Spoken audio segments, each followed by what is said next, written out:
আজকে বইমেলাতে গিয়ে কাদের সঙ্গে দেখা হয়ে গেল? Blogger Rajeev and Shainu. তোমরা কে কে এদেরকে চেনো অবশ্যই কমেন্ট করো। তারপর রাজীব ভাইয়ের সঙ্গে একটু গল্প করছিলাম। রাজীব ভাইয়ের বাড়ি হচ্ছে হাড়োয়া, তার চ্যানেলটাকে তোমরা একটু ফলো করে দাও। চলো তাহলে এবার ব্লগটা শুরু করি। আমি আগুন তাপাচ্ছিলাম, ইরফান আর কাইব বলে চল বইমেলাতে ঘুরে আসি। ঝটপট বাইকটা পার্কিং করে চলে আসলাম বইমেলায়। ভিতরে ঢুকতেই দেখি চারিদিকটা কেমন ফাঁকা ফাঁকা। ভাবলাম লোক সব কোথায় গেছে। আমি একটা জিনিস লক্ষ্য করলাম, মেলাটা হচ্ছে বই মেলা, কিন্তু বইয়ের দোকানেই লোক নেই। তারপর আমরা চলে গেলাম খাবারের স্টলের দিকে।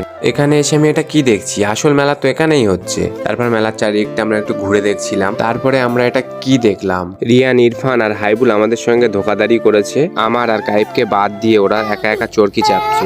গাইস, তোমরা যদি আমাকে 1 টাকা করে দান করো তাহলে আমি চরকিটা চাপতে পারবো। আমরা মেলায় এসেছি কিন্তু খাবার খাচ্ছি মিলাদে, কারণ ইরফানের নানি বলেছে যে মেলার খাবার খাওয়া যাবে। আজকে আমি অনেকটাই খুশি, কারণ আজকে আমার স্কুল জীবনের কিছু বন্ধুদের সঙ্গে দেখা হয়ে গেল। সত্যি আমরা এখনো মিস করি সেই স্কুল জীবনের দিনগুলো। এখন যারা স্কুলে পড়ছো তাদেরকে বলছি, তোমরা এখন এনজয় করে নাও, না তো পরে মিস করবে। তারপরে আমরা চলে গেলাম ফুচকার স্টলে। আজকে আমাদের ভাই রিয়ান ফুচকা খাওয়াবে। ফুচকা খাওয়া কমপ্লিট করে আমরা নাগরদোলার ড্যান্স দেখতে দেখতে বাইরে চলে আসলাম। বাইরে বার হয়ে ভাবছিলাম যে একটা ফটো তুলবো, কিন্তু এখানে যা ভিড় কি বলবো। তো ফটো তোলা কমপ্লিট করে আমরা বাইরে বেরিয়ে দেখি আমাদের স্কুলের স্যার বক্তব্য দিচ্ছে, তাই একটু শুনছিলাম। সত্যি বলতে গাইস, এখনকার তুলনায় আগেকার দিনের বইমেলাতে কিন্তু বেশি মজা ছিল। তারপর দেখি গাইস, ইরফান আর রেহান দুজনে হিসেব করছে কে কত টাকার চরকি আর নাগরদোলা চেপেছে। তো গল্প করতে করতে আমরা একদমই দেরি করলাম না, সোজা বাইরে চলে আসলাম। বাইরে আসতেই দেখি কাকু ছোলামুড়ি বানাচ্ছে। তো কাকুর ছোলামুড়ি খাবো না এটা কখনো হয়? তো আমরা ছোলামুড়ি খেতে খেতে আর একদম দেরি করলাম না, সোজা বাড়ি চলে আসলাম।